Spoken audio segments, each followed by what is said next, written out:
Shadows in Zamboula by Robert E. Howard.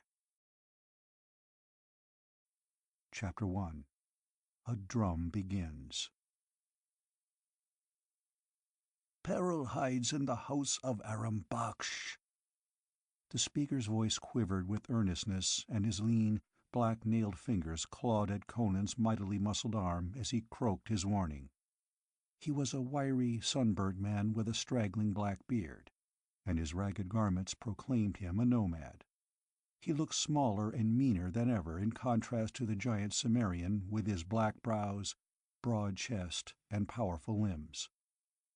They stood in a corner of the sword-maker's bazaar, and on either side of them flowed past the many-tongued, many-colored stream of the Zamboula streets, which is exotic, hybrid, flamboyant, and clamorous. Conan pulled his eyes back from following a bold-eyed, red-lipped Ghanara, whose short skirt bared her brown thigh at each insolent step, and frowned down at his importunate companion. "What do you mean by peril?" he demanded. The desert man glanced furtively over his shoulder before replying, and lowered his voice. "Who can say? But desert men and travelers have slept in the house of Aram Baksh and never been seen or heard of again. What became of them? He swore they rose and went their way, and it is true that no citizen of the city has ever disappeared from his house. But no one saw the travelers again, and men say that goods and equipment recognized as theirs have been seen in the bazaars. If Aram did not sell them, after doing away with their owners, how came they here?" "I have no goods," growled the Cimmerian, touching the shagreen-bound hilt of the broadsword that hung at his hip. "I have even sold my horse." "But it is not always rich strangers who vanish by night from the house of Aram Baksh," chattered the Zuagir. "Nay, poor desert men have slept there, because his score is less than that of the other taverns, and have been seen no more. Once a chief of the Zuagirs whose son had thus vanished complained to the satrap, Jungir Khan, who ordered the house searched by soldiers." "And they found a cellar full of corpses?" asked Conan in good-humored derision. "Nay, they found naught, and drove the chief from the city with threats and curses." "But—" he drew closer to Conan and shivered. "Something else was found. At the edge of the desert, beyond the houses, there is a clump of palm trees, and within that grove there is a pit, and within that pit have been found human bones, charred and blackened, not once, but many times." "Which proves what?" grunted the Cimmerian.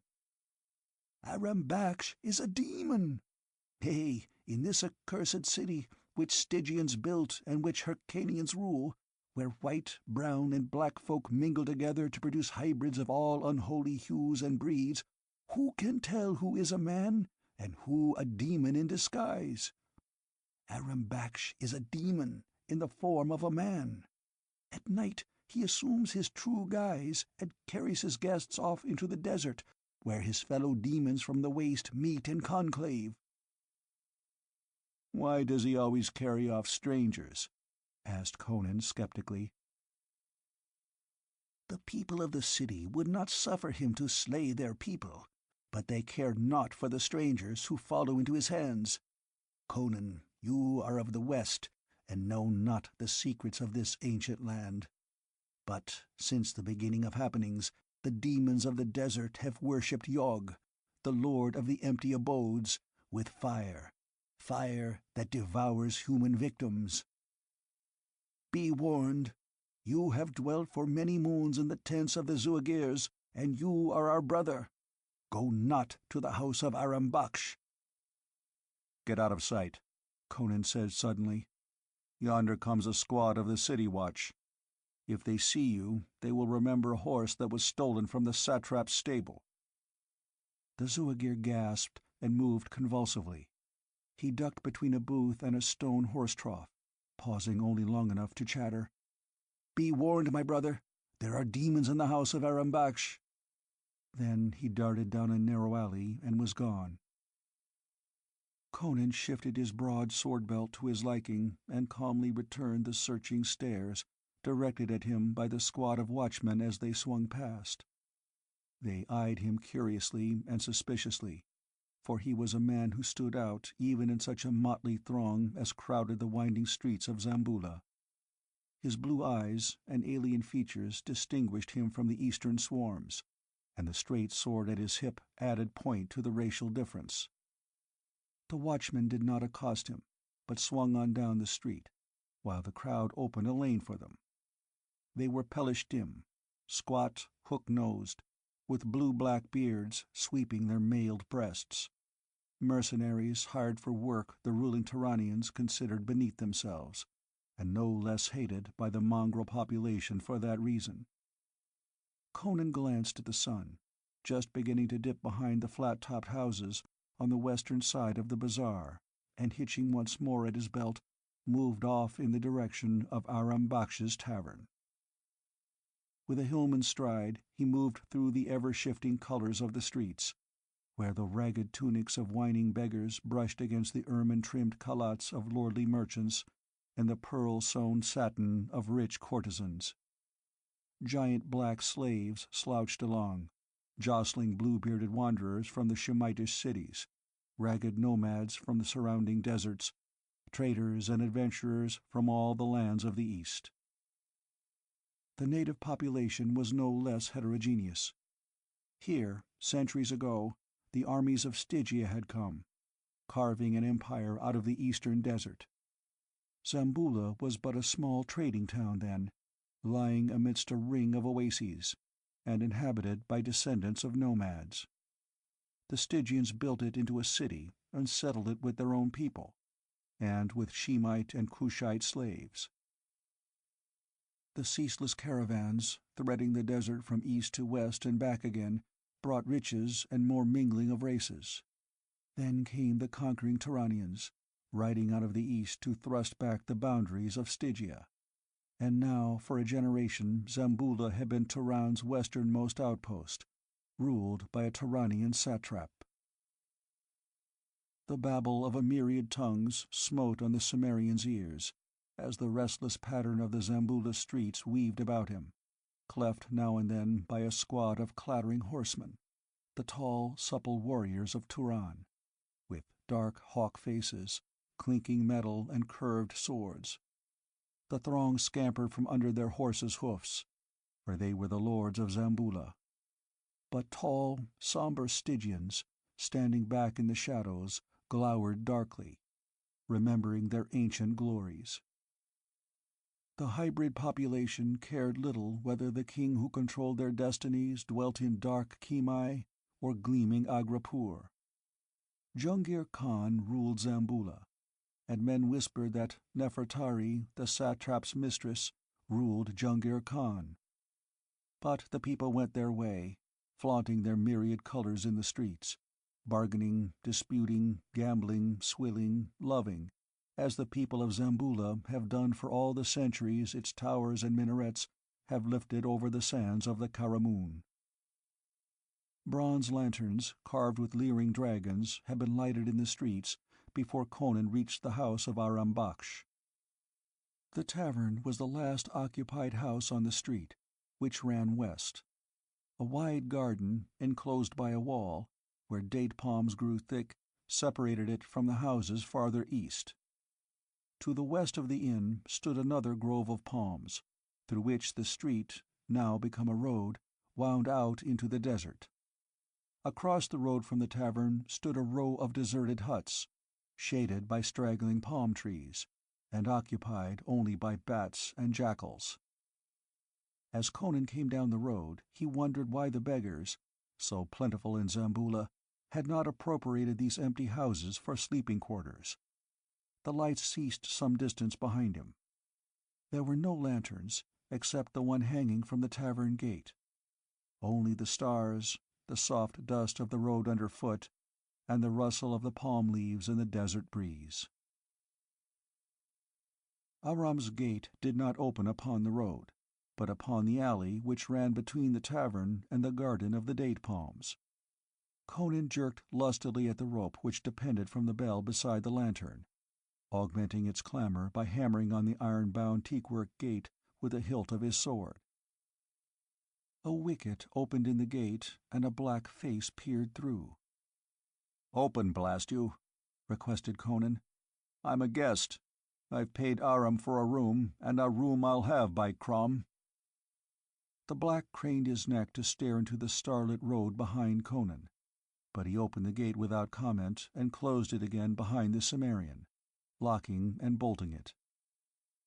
The wall was unusually high, but there were many thieves in Zamboula, and a house on the edge of the desert might have to be defended against a nocturnal nomad raid. Conan strode through a garden where great pale blossoms nodded in starlight, and entered the tap-room, where a Stygian with the shaven head of a student sat at a table brooding over nameless mysteries, and some nondescripts wrangled over a game of dice in a corner. Aram Baksh came forward, walking softly, a portly man, with a black beard that swept his breast, a jutting hook nose, and small black eyes which were never still. "You wish food?" he asked. "Drink?" "I ate a joint of beef and a loaf of bread at the souk," grunted Conan. "Bring me a tankard of Gazan wine. I've got just enough left to pay for it." He tossed a copper coin on the wine-splashed board.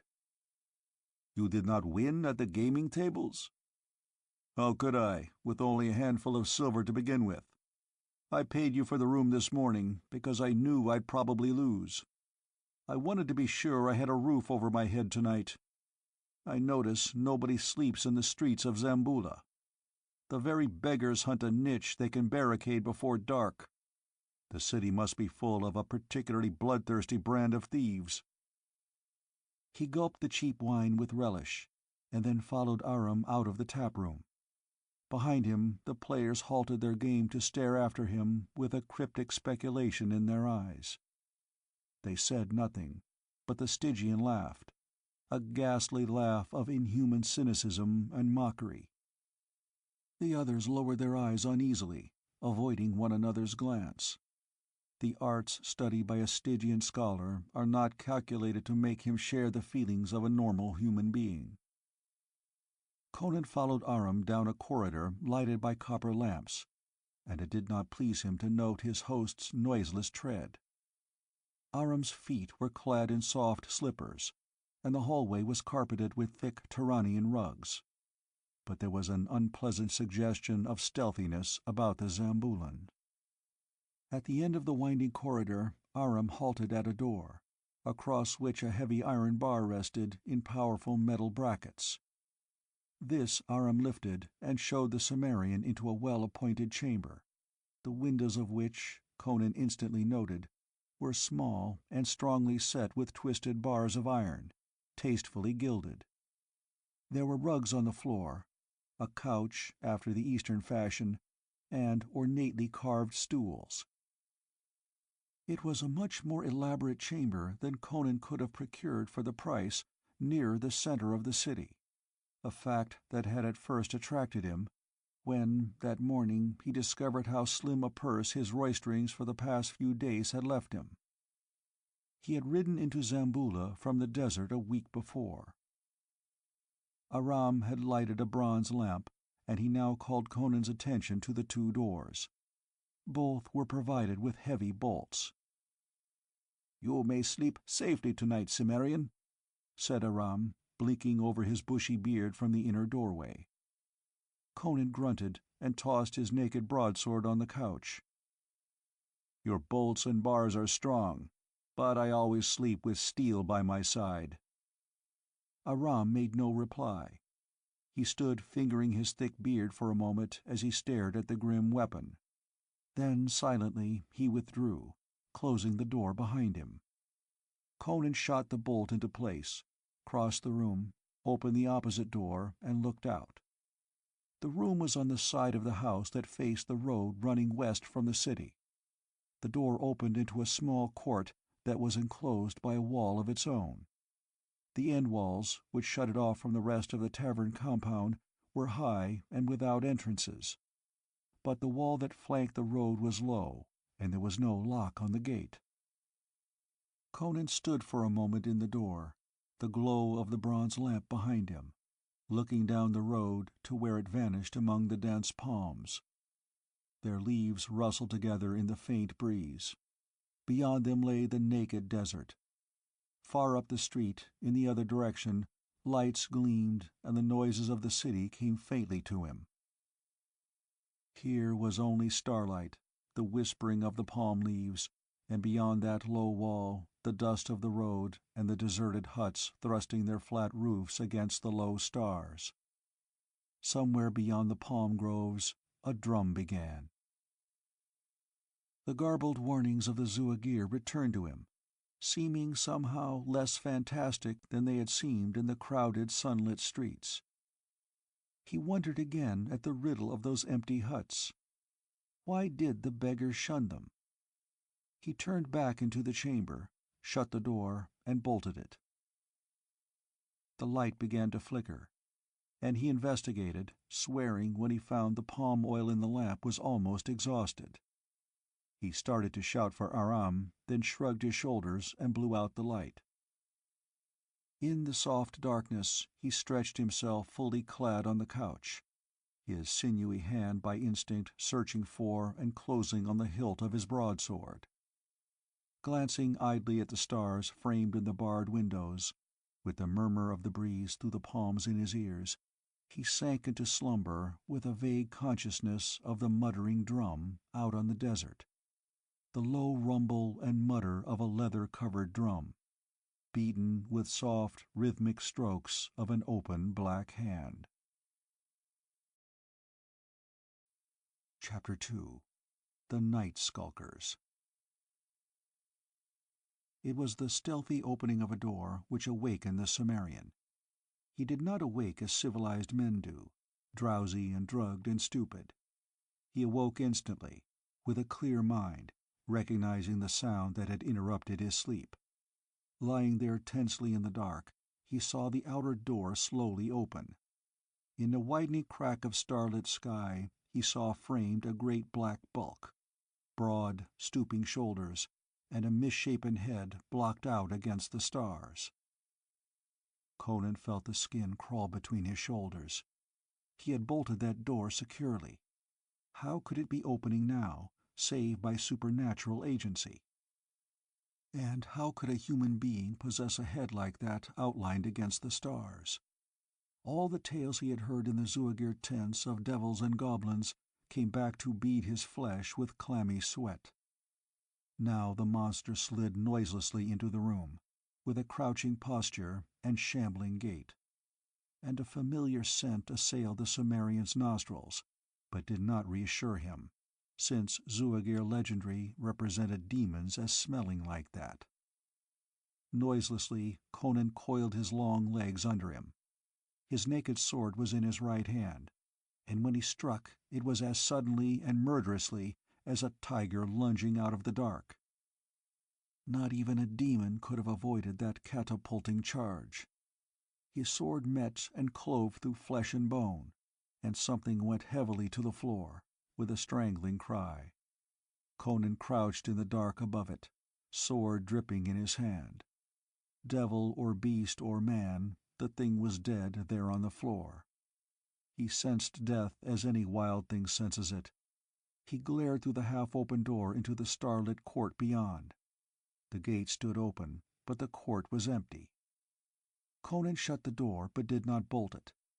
Groping in the darkness, he found the lamp and lighted it. There was enough oil in it to burn for a minute or so. An instant later he was bending over the figure that sprawled on the floor in a pool of blood. It was a gigantic black man, naked but for a loincloth. One hand still grasped a knotty-headed bludgeon. The fellow's kinky wool was built up into horn-like spindles with twigs and dried mud. This barbaric coiffure had given the head its misshapen appearance in the starlight. Provided with the clue to the riddle, Conan pushed back the thick red lips and grunted as he stared down at the teeth filed to points.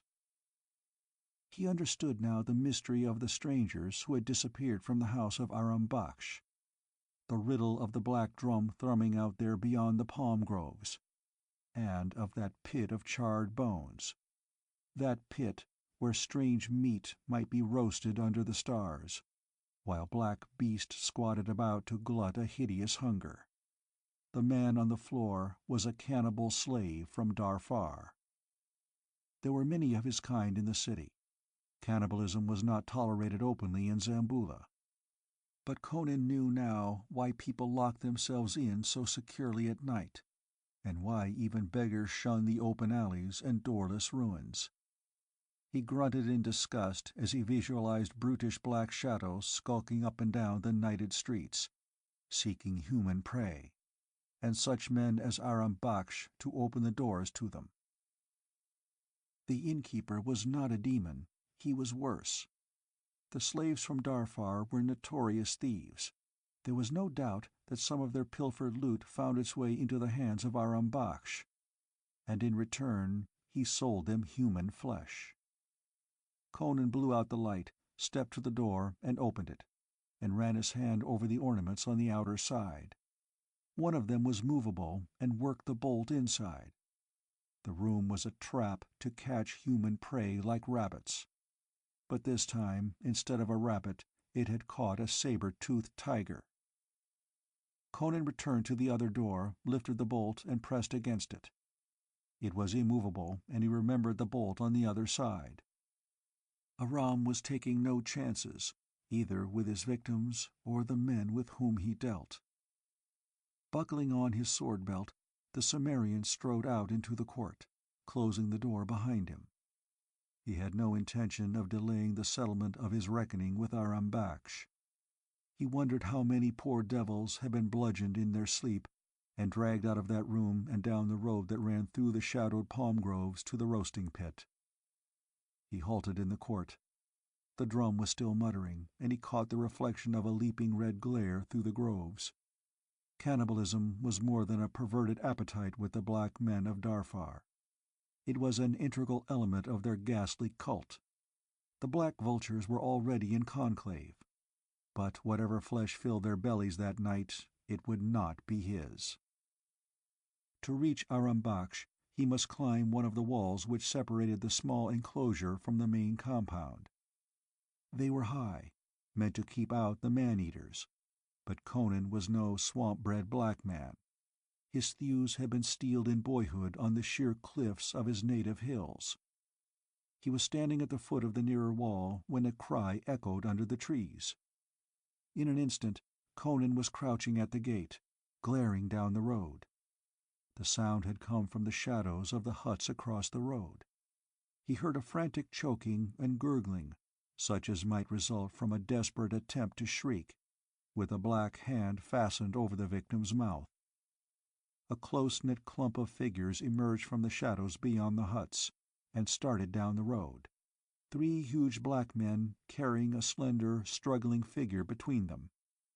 Conan caught the glimmer of pale limbs writhing in the starlight, even as, with a convulsive wrench, the captive slipped from the grasp of the brutal fingers and came flying up the road, a supple young woman, naked as the day she was born. Conan saw her plainly before she ran out of the road and into the shadows between the huts. The blacks were at her heels, and back in the shadows the figures merged, and an intolerable scream of anguish and horror rang out. Stirred to red rage by the ghoulishness of the episode, Conan raced across the road. Neither victim nor abductors were aware of his presence until the soft swish of the dust about his feet brought them about, and then he was almost upon them, coming with the gusty fury of a hill wind. 2 of the blacks turned to meet him, lifting their bludgeons, but they failed to estimate properly the speed at which he was coming. One of them was down, disemboweled, before he could strike, and wheeling cat-like, Conan evaded the stroke of the other's cudgel and lashed in a whistling countercut. The black's head flew into the air. The headless body took 3 staggering steps, spurting blood and clawing horribly at the air with groping hands, and then slumped to the dust. The remaining cannibal gave back with a strangled yell, hurling his captive from him. She tripped and rolled in the dust, and the black fled in blind panic toward the city. Conan was at his heels. Fear winged the black feet, but before they reached the easternmost hut he sensed death at his back and bellowed like an ox in the slaughter yards. "Black dog of hell!" Conan drove his sword between the dusky shoulders with such vengeful fury that the broad blade stood out half its length from the black breast. With a choking cry the black stumbled headlong, and Conan braced his feet and dragged out his sword as his victim fell. Only the breeze disturbed the leaves. Conan shook his head as a lion shakes its mane, and growled his unsatiated bloodlust. But no more shapes slunk from the shadows, and before the huts the starlit road stretched empty. He whirled at the quick patter of feet behind him, but it was only the girl, rushing to throw herself on him and clasp his neck in a desperate grasp, frantic from terror of the abominable fate she had just escaped. "Easy, girl," he grunted. "You're all right. How did they catch you?"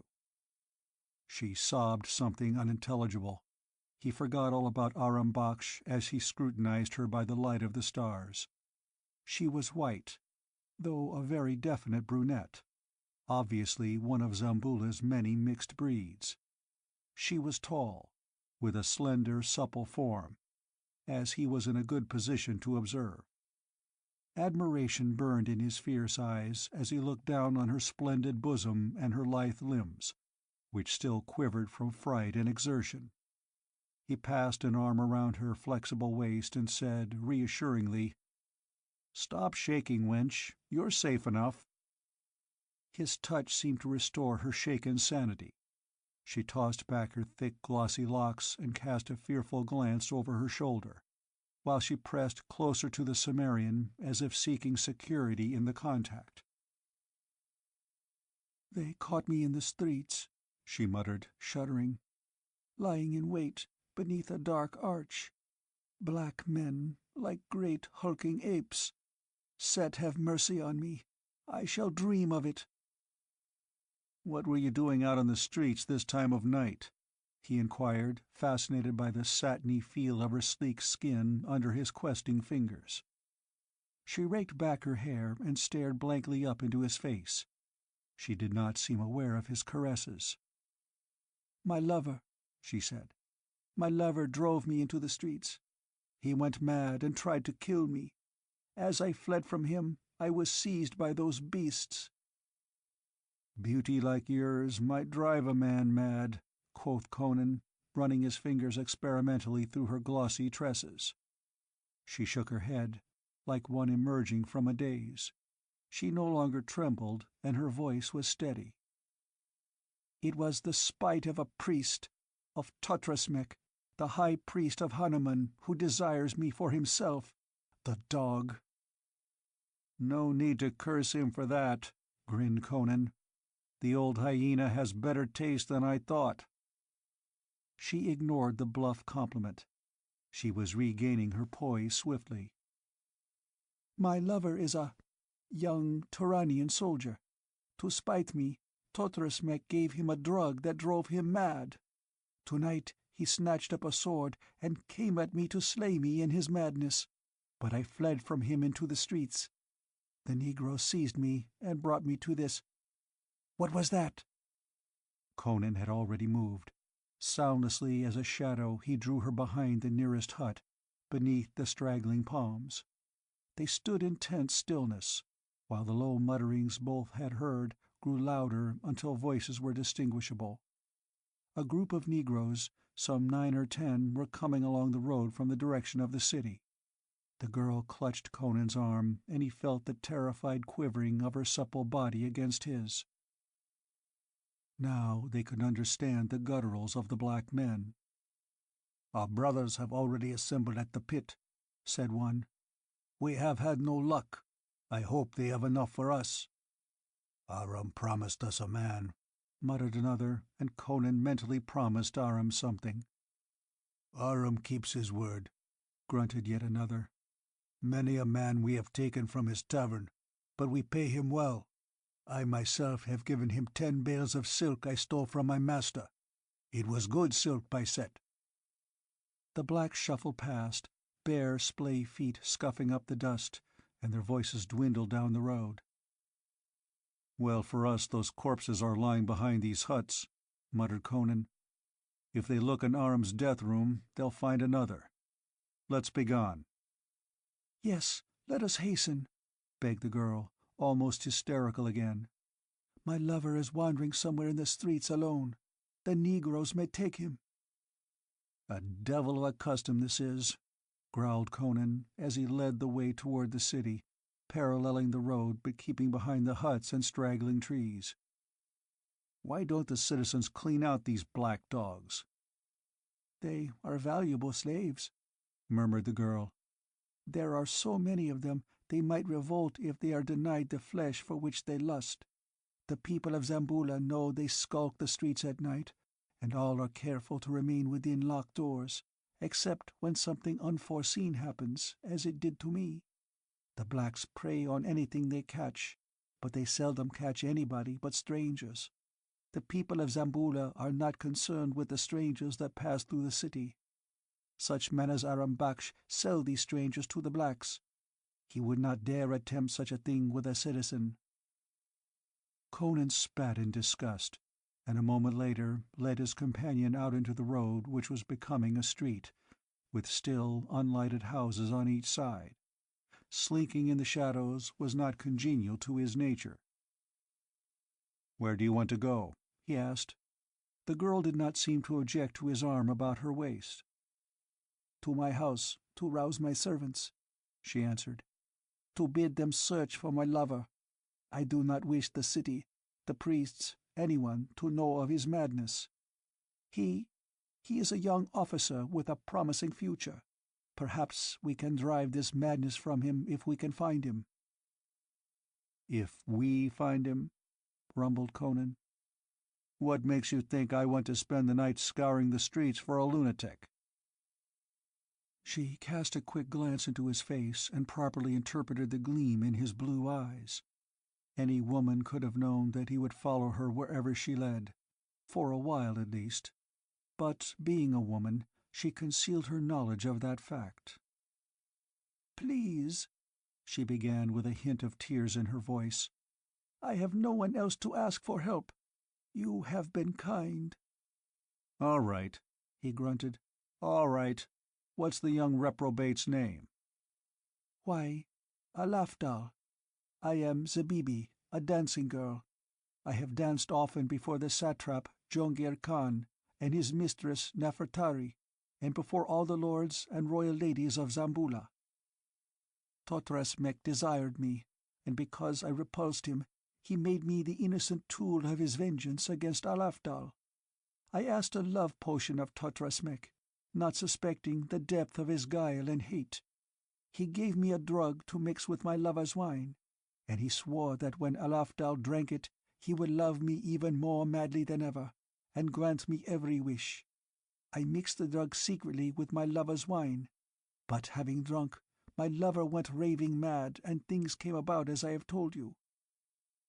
Curse Tothrasmek, the hybrid snake. Ah!" She caught his arm convulsively, and both stopped short.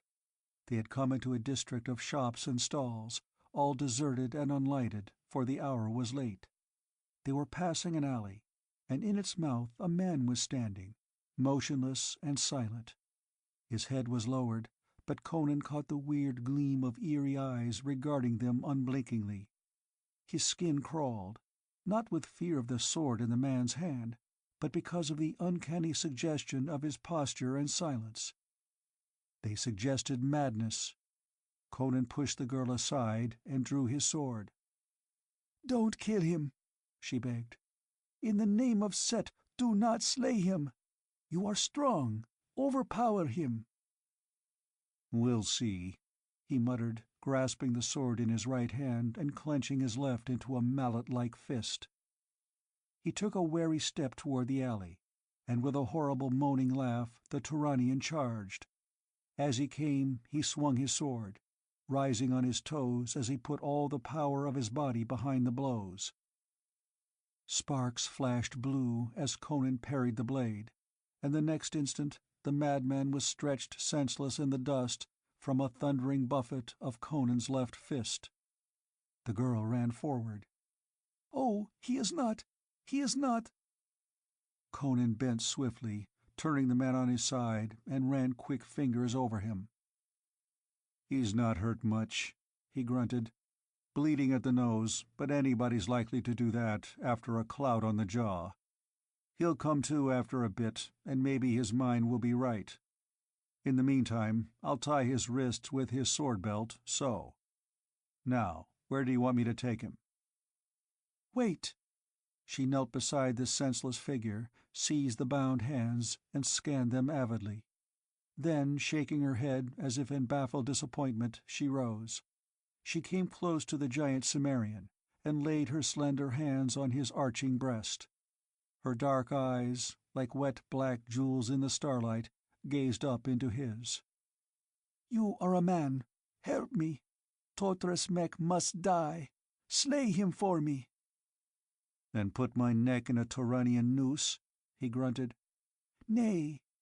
The slender arms, strong as pliant steel, were around his corded neck. Her supple body throbbed against his. "The Hyrcanians have no love for Tatrasmek. The priests of Set fear him. He is a mongrel who rules men by fear and superstition. I worship Set, and the Turanians bow to Erlek, but Tatrasmek sacrifices to Hanuman the Accursed. The Turanian lords fear his black arts and his power over the hybrid population, and they hate him. If he were slain in his temple at night, they would not seek his slayer very closely." "And what of his magic?" rumbled the Cimmerian. "You are a fighting man," she answered. "To risk your life is part of your profession." "For a price," he admitted. "There will be a price," she breathed, rising on tiptoe to gaze into his eyes. The nearness of her vibrant body drove a flame through his veins. The perfume of her breath mounted to his brain, but as his arms closed about her supple figure, she avoided them with a lithe movement, saying, "Wait. First serve me in this matter." "Name your price." He spoke with some difficulty. "Pick up my lover," she directed, and the Cimmerian stooped and swung the tall form easily to his broad shoulder. At the moment he felt as if he could have toppled over Jungir Khan's palace with equal ease. The girl murmured an endearment to the unconscious man, and there was no hypocrisy in her attitude. She obviously loved Alafdal sincerely. Whatever business arrangement she made with Conan would have no bearing on her relationship with Alafdal. Women are more practical about these things than men. "Follow me." She hurried along the street, while the Cimmerian strode easily after her, in no way discomforted by his limp burden. He kept a wary eye out for black shadows skulking under arches, but saw nothing suspicious. Doubtless the men of Darfar were all gathered at the roasting pit. The girl turned down a narrow side street, and presently knocked cautiously at an arched door. Almost instantly a wicket opened in the upper panel, and a black face glanced out. She bent close to the opening, whispering swiftly. Bolts creaked in their sockets, and the door opened. A giant black man stood framed against the soft glow of a copper lamp. A quick glance showed Conan the man was not from Darfar. His teeth were unfiled, and his kinky hair was cropped close to his skull. He was from Wadai. At a word from Zabibi, Conan gave the limp body into the black's arms, and saw the young officer laid on a velvet divan. He showed no signs of returning consciousness. The blow that had rendered him senseless might have felled an ox. Zabibi bent over him for an instant, her fingers nervously twining and twisting. Then she straightened and beckoned the Cimmerian. The door closed softly, the locks clicked behind them, and the closing wicket shut off the glow of the lamps. In the starlight of the street, Zabibi took Conan's hand. Her own hand trembled a little. "You will not fail me?" He shook his maned head, massive against the stars. "Then follow me to Hanuman's shrine, and the gods have mercy on our souls." Along the silent streets they moved like phantoms of antiquity. They went in silence. Perhaps the girl was thinking of her lover lying senseless on the divan under the copper lamps, or was shrinking with fear of what lay ahead of them in the demon-haunted shrine of Hanuman. The barbarian was thinking only of the woman moving so supplely beside him.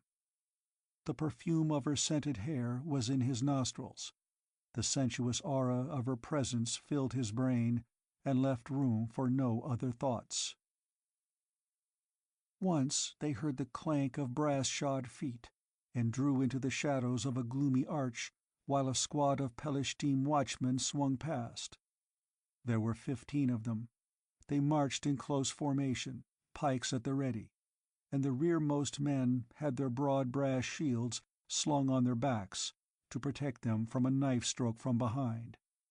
The skulking menace of the black man-eaters was a threat even to armed men.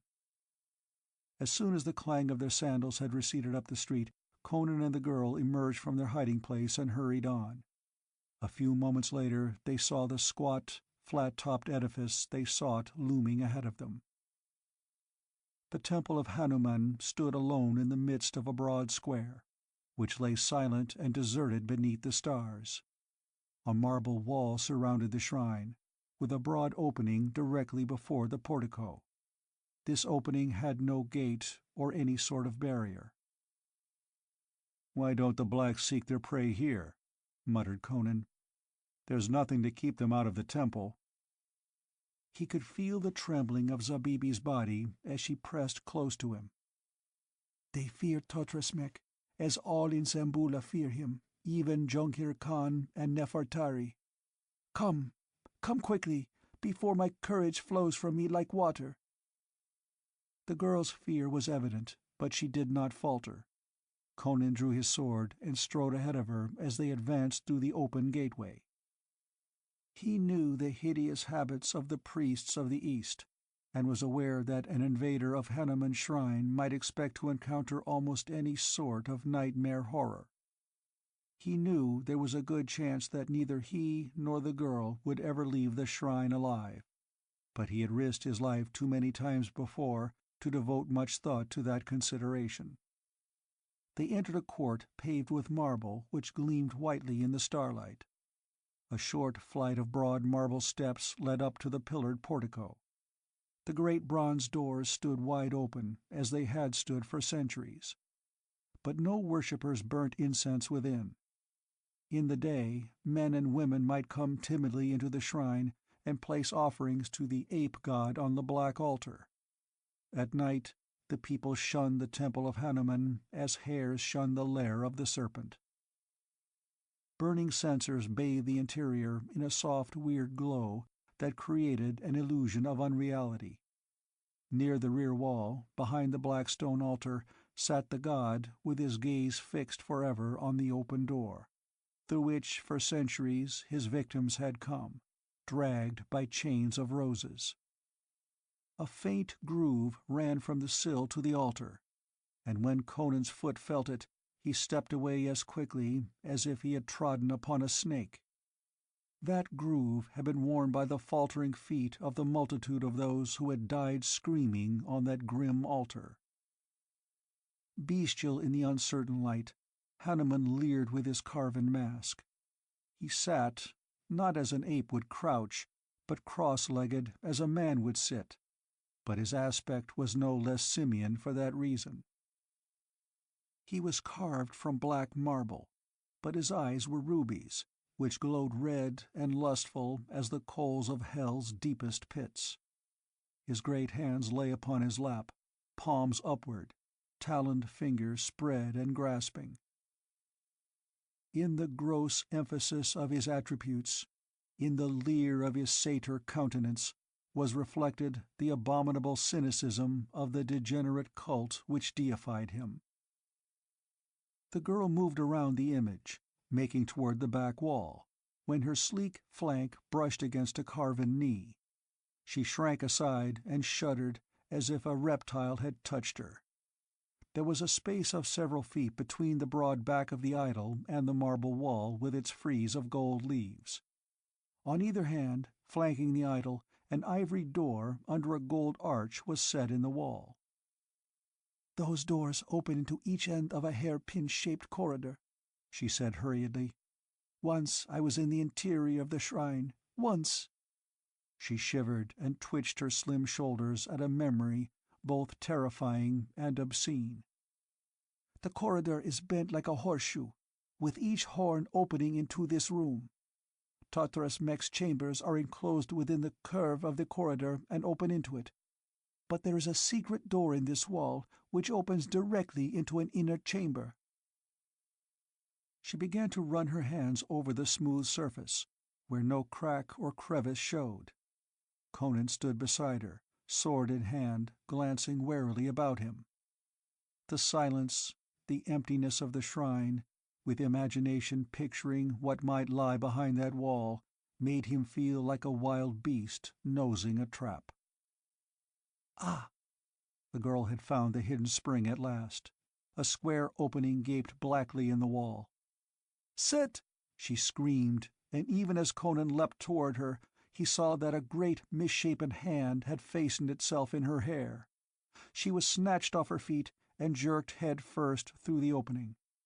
Conan, grabbing ineffectually at her, felt his fingers slip from a naked limb, and in an instant she had vanished and the wall showed blank as before. Only from beyond it came briefly the muffled sounds of a struggle, a scream faintly heard, and a low laugh that made Conan's blood congeal in his veins. Chapter 3. Black Hands Gripping. With an oath, the Cimmerian smote the wall a terrific blow with the pommel of his sword, and the marble cracked and chipped.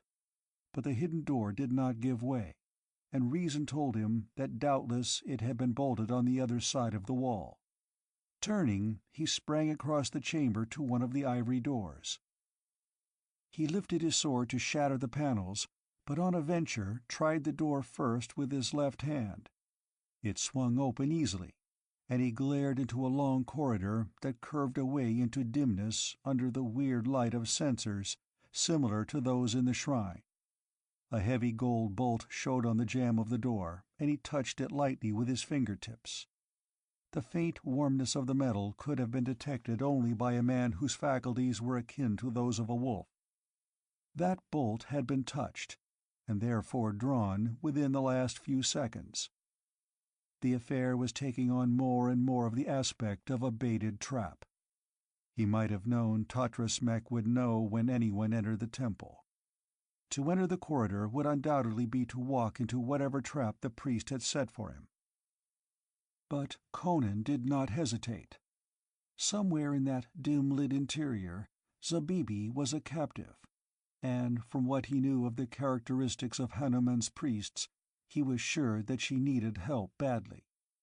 Conan stalked into the corridor with a pantherish tread, poised to strike right or left.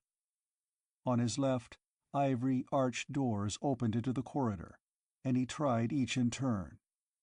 All were locked. He had gone perhaps 75 feet when the corridor bent sharply to the left, describing the curve the girl had mentioned. A door opened into this curve, and it gave under his hand. He was looking into a broad, square chamber, somewhat more clearly lighted than the corridor. Its walls were of white marble, the floor of ivory, the ceiling of fretted silver. He saw divans of rich satin, gold-worked footstools of ivory, a disc-shaped table of some massive, metal-like substance. On one of the divans a man was reclining, looking toward the door. He laughed as he met the Cimmerian's startled glare. This man was naked except for a loincloth and high-strapped sandals. He was brown-skinned, with close-cropped black hair and restless black eyes that set off a broad, arrogant face. In girth and breadth he was enormous, with huge limbs on which the great muscles swelled and rippled at each slightest movement. His hands were the largest Conan had ever seen. The assurance of gigantic physical strength colored his every action and inflection.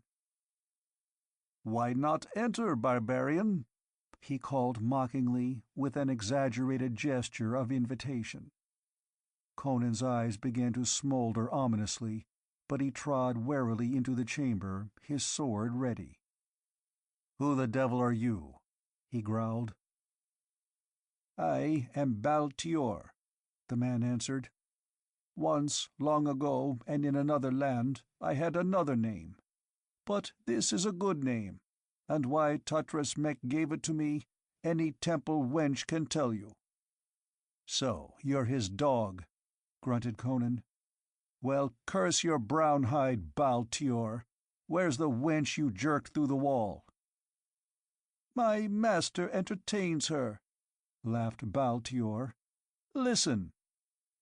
From beyond a door opposite the one by which Conan had entered there sounded a woman's scream, faint and muffled in the distance. "Blast your soul!" Conan took a stride toward the door, then wheeled with his skin tingling.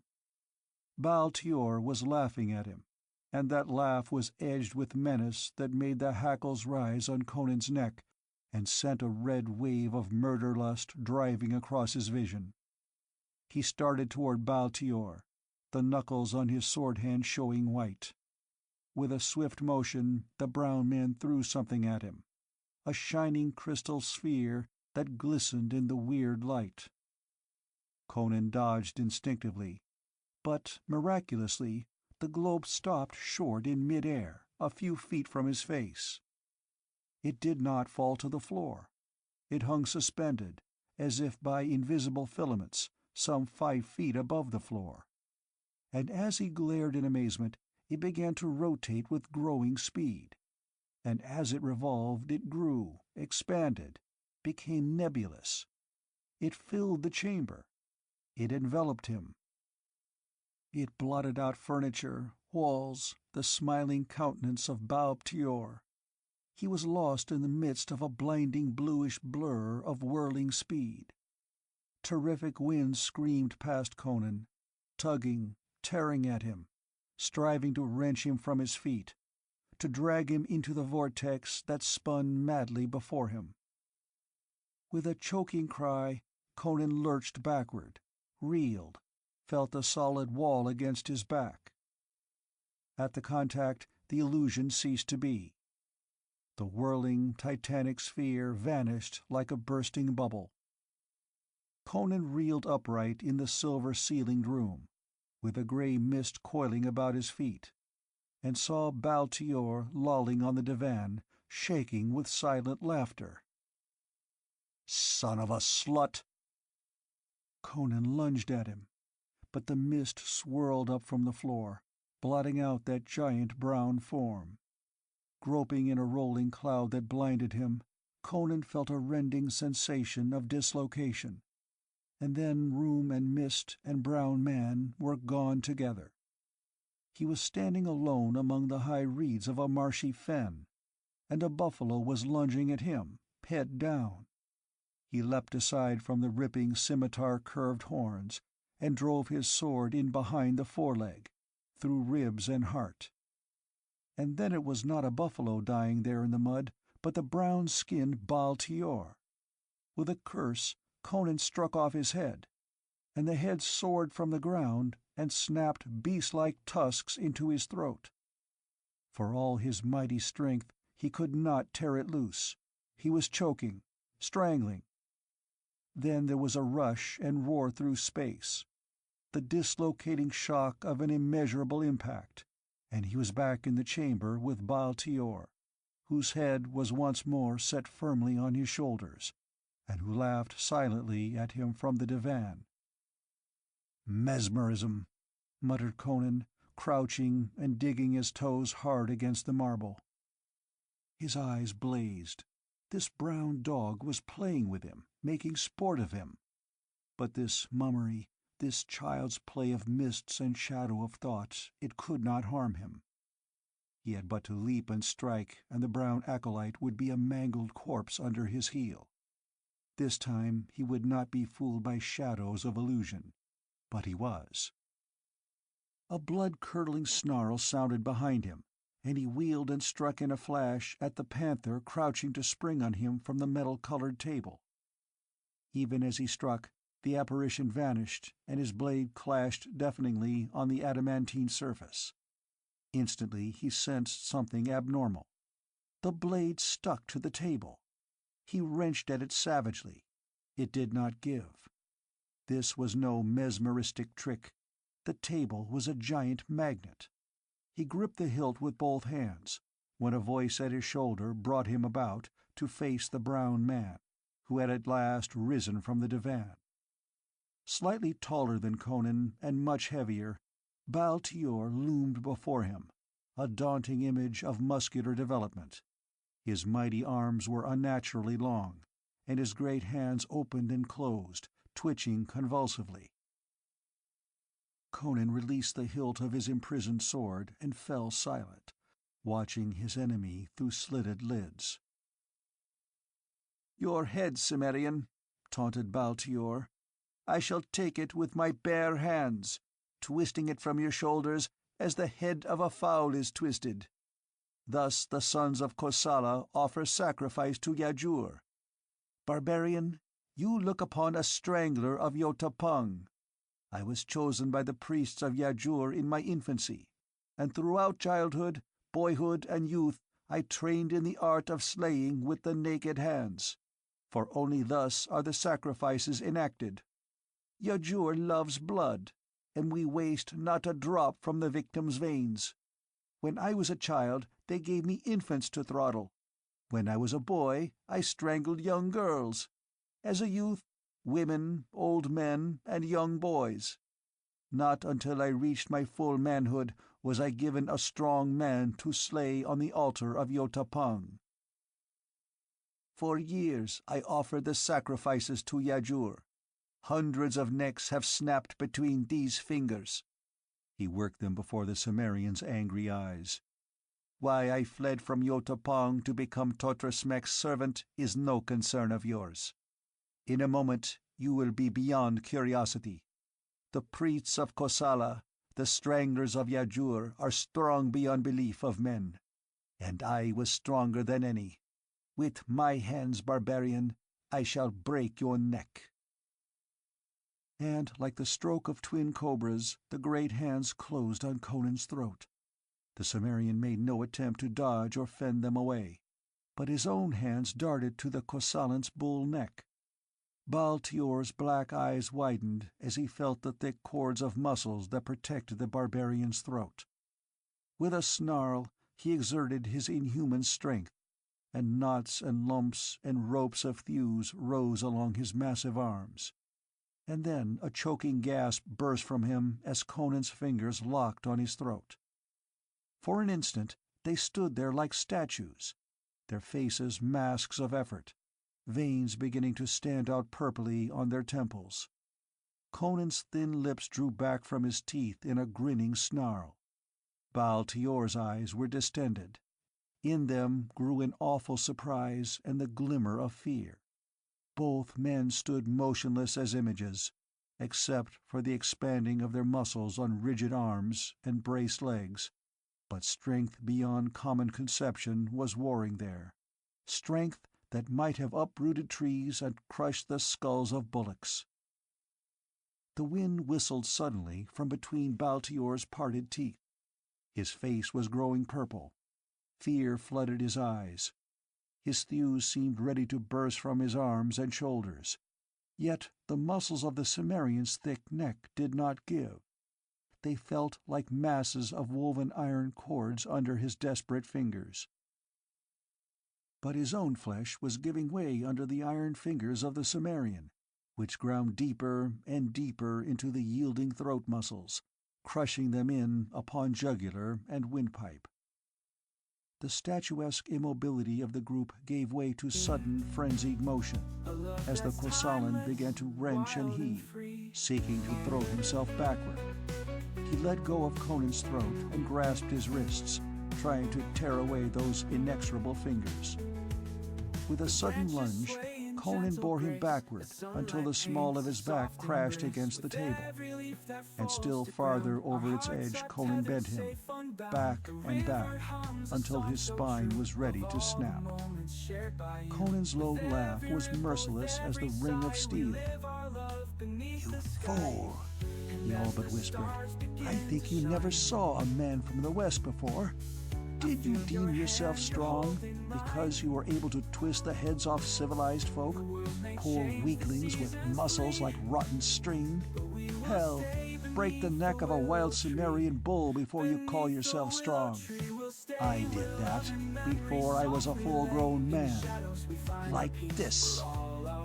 And with a savage wrench, he twisted Baltior's head around until the ghastly face leered over the left shoulder, and the vertebrae snapped like a rotten branch. Conan hurled the flopping corpse to the floor, turned to the sword again, and gripped the hilt with both hands, bracing his feet against the floor. Blood trickled down his broad breast from the wounds Baltior's fingernails had torn in the skin of his neck. His black hair was damp. Sweat ran down his face, and his chest heaved. For all his vocal scorn of Baltior's strength, he had almost met his match in the inhuman Kosalan. But without pausing to catch his breath, he exerted all his strength in a mighty wrench that tore the sword from the magnet where it clung. Another instant, and he had pushed open the door from behind which the scream had sounded, and was looking down a long, straight corridor lined with ivory doors. The other end was masked by a rich velvet curtain, and from beyond that curtain came the devilish strains of such music as Conan had never heard, not even in nightmares. It made the short hairs bristle on the back of his neck. Mingled with it was the panting, hysterical sobbing of a woman. Grasping his sword firmly, he glided down the corridor. Chapter 4. Dance, Girl, Dance. When Zabibi was jerked head first through the aperture which opened in the wall behind the idol, her first dizzy, disconnected thought was that her time had come. She instinctively shut her eyes and waited for the blow to fall, but instead she felt herself dumped unceremoniously onto the smooth marble floor, which bruised her knees and hip. Opening her eyes, she stared fearfully around her, just as a muffled impact sounded from beyond the wall. She saw a brown-skinned giant in a loincloth standing over her, and across the chamber into which she had come, a man sat on a divan, with his back to a rich velvet curtain. A broad, fleshy man, with fat white hands and snaky eyes. And her flesh crawled, for this man was Tatrasmek, the priest of Hanuman, who for years had spun his slimy webs of power throughout the city of Zamboula. "The barbarian seeks to batter his way through the wall," said Tatrasmek sardonically, "but the bolt will hold." The girl saw that a heavy golden bolt had been shot across the hidden door, which was plainly discernible from this side of the wall. The bolt and its sockets would have resisted the charge of an elephant. "Go open one of the doors for him, Baltior," ordered Tatrasmek. "Slay him in the square chamber at the other end of the corridor." The Kosalan salaamed and departed by the way of a door in the side wall of the chamber. Zabibi rose, staring fearfully at the priest, whose eyes ran avidly over her splendid figure. To this she was indifferent. A dancer of Zamboula was accustomed to nakedness. But the cruelty in his eyes started her limbs to quivering. "Again you come to me in my retreat, beautiful one," he purred with cynical hypocrisy. "It is an unexpected honor. You seem to enjoy your former visit so little that I dared not hope for you to repeat it. Yet I did all in my power to provide you with an interesting experience." For a Zamboulan dancer to blush would be an impossibility, but a smolder of anger mingled with the fear in Zabibi's dilated eyes. "Fat pig! You know I did not come here for love of you."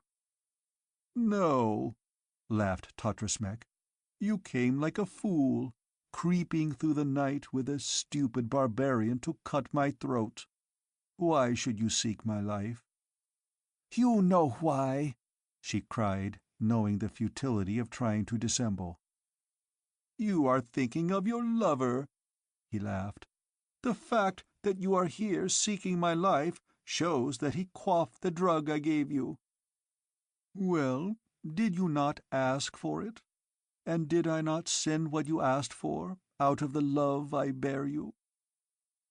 "I asked you for a drug that would make him slumber harmlessly for a few hours," she said bitterly. "And you sent your servant with a drug that drove him mad. I was a fool ever to trust you. I might have known your protestations of friendship were lies, to disguise your hate and spite." "Why did you wish your lover to sleep?" he retorted. "So you could steal from him the only thing he would never give you, the ring with the jewel men call the Star of Koralla, the star stolen from the Queen of Ophir, who would pay a roomful of gold for its return. He would not give it to you willingly, because he knew that it holds a magic which, when properly controlled, would enslave the hearts of any of the opposite sex. You wished to steal it from him, fearing that his magicians would discover the key to that magic, and he would forget you in his conquests of the queens of the world. You would sell it back to the Queen of Ophir, who understands its power, and would use it to enslave men, as she did before it was stolen." "And why did you want it?" she demanded sulkily. "I understand its powers. It would increase the power of my arts." "Well," she snapped, "you have it now." "I have the Star of Koralla? Nay, you err." "Why bother to lie?" she retorted bitterly. "He had it on his finger when he drove me into the streets. He did not have it when I found him again. Your servant must have been watching the house, and have taken it from him after I escaped him. To the devil with it! I want my lover back, sane and whole. You have the ring. You have punished us both. Why do you not restore his mind to him? Can you?" "I could," he assured her, in evident enjoyment of her distress. He drew a phial from among his robes. "This contains the juice of the golden lotus. If your lover drank it, he would be sane again. Yes, I will be merciful. You have been thwarted and flouted me, not once, but many times. He has constantly opposed my wishes. But I will be merciful. Come and take the phial from my hand." She stared at Totrasmek, trembling with eagerness to seize it, but fearing it was but some cruel jest. She advanced timidly, with a hand extended, and he laughed heartlessly and drew back out of her reach. Even as her lips parted to curse him, some instinct snatched her eyes upward. From the gilded ceiling, 4 jade-hued vessels were falling. She dodged, but they did not strike her. They crashed to the floor about her, forming the 4 corners of a square. And she screamed and screamed again, for out of each ruin reared the hooded head of a cobra, and one struck at her bare leg. Her convulsive movement to evade it brought her within reach of the one on the other side, and again she had to shift like lightning to avoid the flash of its hideous head. She was caught in a frightful trap. All 4 serpents were swaying and striking at foot, ankle, calf, knee, thigh, hip, whatever portion of her voluptuous body chanced to be nearest to them, and she could not spring over them or pass between them to safety. She could only whirl and spring aside and twist her body to avoid the strokes, and each time she moved to dodge one snake, the motion brought her within range of another, so that she had to keep shifting with the speed of light. She could move only a short space in any direction, and the fearful hooded crests were menacing her every second. Only a dancer of Zamboula could have lived in that grisly square. She became herself a blur of bewildering motion. The heads missed her by hair's breadths, but they missed, as she pitted her twinkling feet, flickering limbs, and perfect eye against the blinding speed of the scaly demons her enemy had conjured out of thin air. Somewhere a thin whining music struck up, mingling with the hissing of the serpents, like an evil night wind blowing through the empty sockets of a skull. Even in the flying speed of her urgent haste she realized that the darting of the serpents was no longer at random. They obeyed the grisly piping of the eerie music. They struck with a horrible rhythm, and perforce her swaying, writhing, spinning body attuned itself to their rhythm. Her frantic motions melted into the measures of a dance compared to which the most obscene tarantella of Zamora would have seemed sane and restrained. Sick with shame and terror, Zabibi heard the hateful mirth of her merciless tormentor. "The dance of the cobras, my lovely one," laughed Tatrasmek. "So maidens danced in the sacrifice to Hanuman centuries ago, but never with such beauty and suppleness. Dance, girl, dance! How long can you avoid the fangs of the Poison People? Minutes? Hours? You will weary at last. Your swift, sure feet will stumble, your legs falter, your hips slow in their rotations. Then the fangs will begin to sink deep into your ivory flesh." Behind him the curtain shook as if struck by a gust of wind, and Tatrasmek screamed. His eyes dilated, and his hands caught convulsively at the length of bright steel which jutted suddenly from his breast. The music broke off short. The girl swayed dizzily in her dance, crying out in dreadful anticipation of the flickering fangs. And then only 4 wisps of harmless blue smoke curled up from the floor about her, as Tatrasmek sprawled headlong from the divan. Conan came from behind the curtain, wiping his broad blade. Looking through the hangings, he had seen the girl dancing desperately between 4 swaying spirals of smoke, but he had guessed that their appearance was very different to her. He knew he had killed Tatrasmek. Zabibi sank down on the floor, panting. But even as Conan started toward her, she staggered up again, though her legs trembled with exhaustion. "The file," she gasped. "The file!" Tatrasmek still grasped it in his stiffening hand. Ruthlessly, she tore it from his locked fingers, and then began frantically to ransack his garments. "What the devil are you looking for?" Conan demanded. "A ring. He stole it from Alafdal. He must have, while my lover walked in madness through the streets. Set's devils!" She had convinced herself that it was not on the person of Tatrasmek.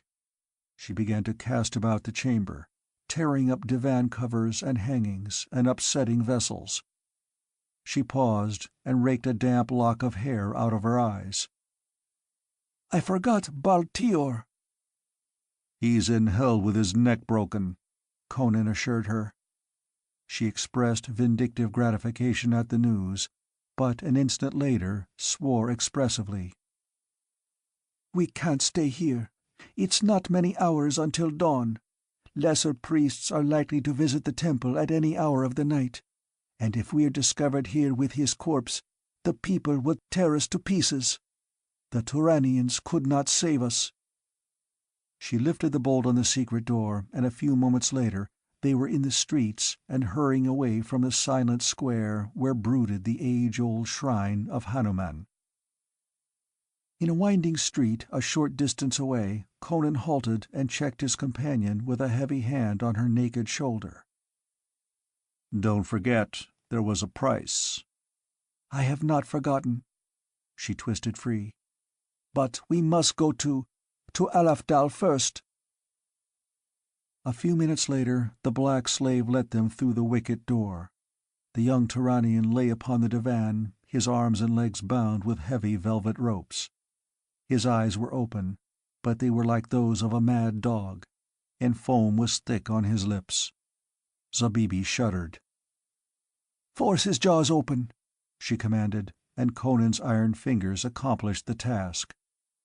Zabibi emptied the phial down the maniac's gullet. The effect was like magic. Instantly he became quiet. The glare faded from his eyes. He stared up at the girl in a puzzled way, but with recognition and intelligence. Then he fell into a normal slumber. "When he awakes, he will be quite sane," she whispered, motioning to the silent slave. With a deep bow he gave into her hands a small leathern bag, and drew about her shoulders a silken cloak.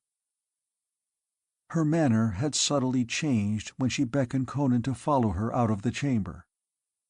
In an arch that opened on the street she turned to him, drawing herself up with a new regality. "I must now tell you the truth," she said. "I am not Zabibi. I am Nafertari, and he is not Alafdal, a poor captain of the guardsmen. He is Jungir Khan, satrap of Zamboula." Conan made no comment. His scarred, dark countenance was immobile. "I lied to you because I dared not divulge the truth to anyone," she said. "We were alone when Jungir Khan went mad. None knew of it but myself.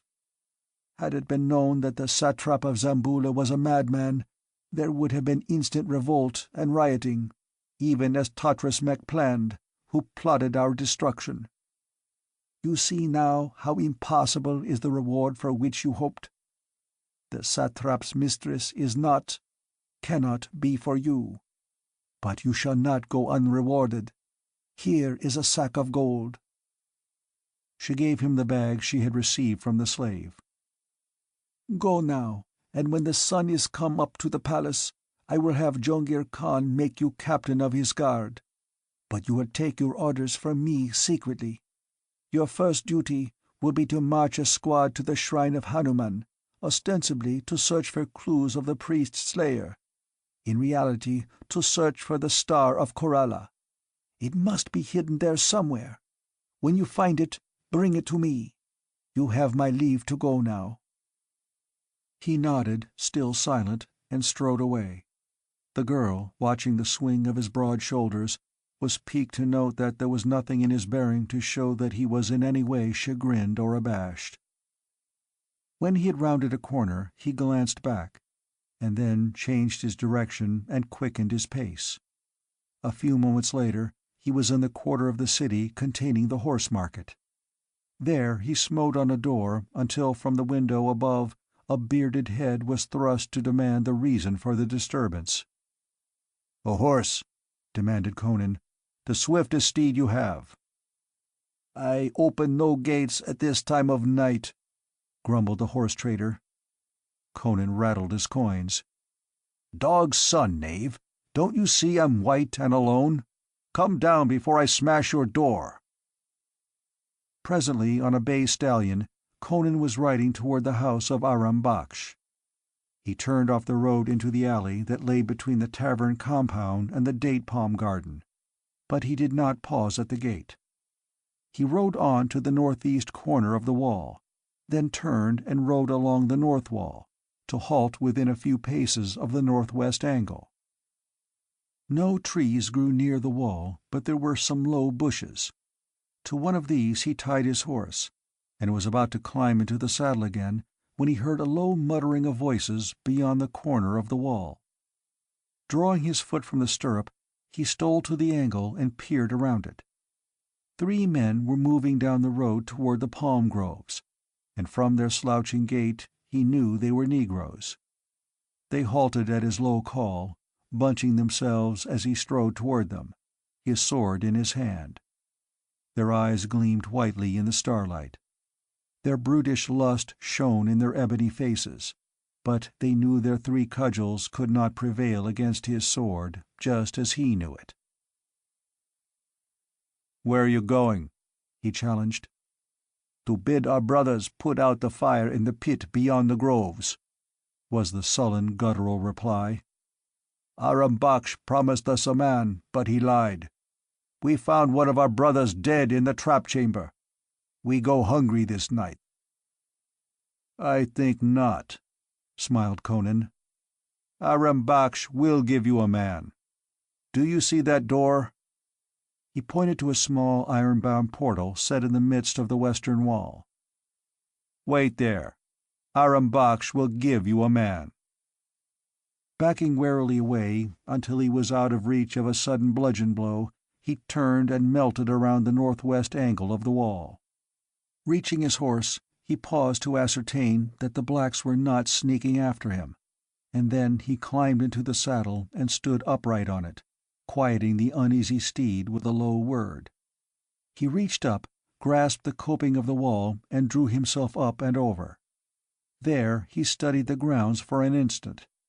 The tavern was built in the southwest corner of the enclosure, the remaining space of which was occupied by groves and gardens. He saw no one in the grounds. The tavern was dark and silent, and he knew all the doors and windows were barred and bolted. Conan knew that Aram Baksh slept in a chamber that opened into a cypress-bordered path that led to the door in the western wall. Like a shadow, he glided among the trees, and a few moments later he rapped lightly on the chamber door. "What is it?" asked a rumbling voice within. "Aram Baksh," hissed Conan. "The blacks are stealing over the wall." Almost instantly the door opened, framing the tavern-keeper, naked but for his shirt, with a dagger in his hand. He craned his neck to stare into the Cimmerian's face. "What tale is this? You!" Conan's vengeful fingers strangled a yell in his throat. They went to the floor together, and Conan wrenched the dagger from his enemy's hand. The blade glinted in the starlight, and blood spurted.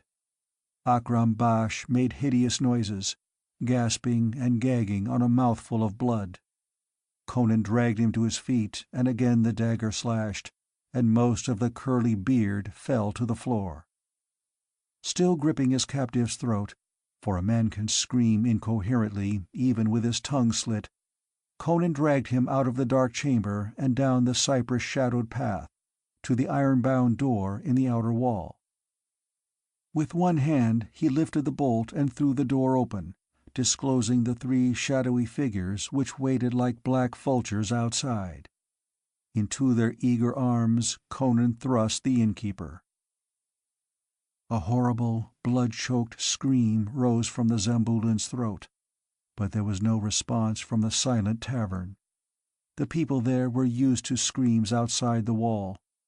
Aram Baksh fought like a wild man, his distended eyes turned frantically on the Cimmerian's face. He found no mercy there. Conan was thinking of the scores of wretches who owed their bloody doom to this man's greed. In glee, the Negroes dragged him down the road, mocking his frenzied gibberings. How could they recognize Aram Baksh in this half-naked, blood-stained figure, with the grotesquely shorn beard and unintelligible babblings? The sounds of the struggle came back to Conan, standing beside the gate, even after the clump of figures had vanished among the palms. Closing the door behind him, Conan returned to his horse, mounted, and turned westward, toward the open desert, swinging wide to skirt the sinister belt of palm groves. As he rode, he drew from his belt a ring in which gleamed a jewel that snarled the starlight in a shimmering iridescence. He held it up to admire it, turning it this way and that. The compact bag of gold pieces clinked gently at his saddle-bow, like a promise of the greater riches to come.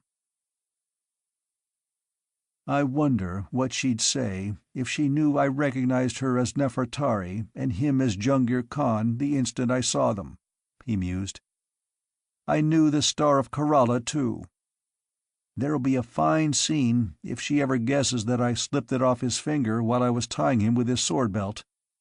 But they'll never catch me with the start I'm getting." He glanced back at the shadowy palm groves, among which a red glare was mounting. A chanting rose to the night, vibrating with savage exultation. And another sound mingled with it, a mad, incoherent screaming, a frenzied gibbering in which no words could be distinguished. The noise followed Conan as he rode westward beneath the paling stars.